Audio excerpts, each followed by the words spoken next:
মানুষ বদলায়, মানুষ বদলায় অবহেলায়, অযত্নে, কিংবা উল্টো দিকের মানুষের উপেক্ষায়।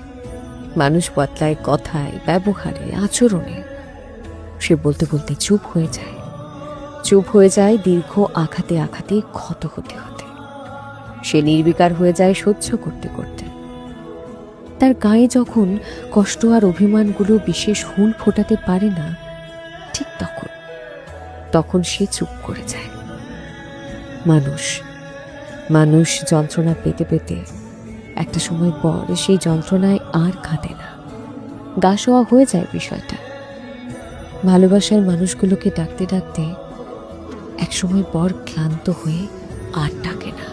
তাই কাছের মানুষের বদলে যাওয়ার বিষয়টাকে শুধুমাত্র একটা খবর হিসেবে না দেখে তাকে বুঝতে হয়, কারণটা খুঁজতে হয়, মোলায়েম হাতটা তার হাতে রাখতে হয়, না দেখা চোখের জল মুছে দিতে হয়। দেখবে মানুষের বদলে যাওয়ায় সবাই তাকে দোষারোপ করে, কিন্তু ভালোবাসা আর যত্ন দিয়ে তার সেই বদলে যাওয়াটাকে পুনরায় বদল করার চেষ্টায় ঠিক কজন মানুষ এগিয়ে আসে বলতো?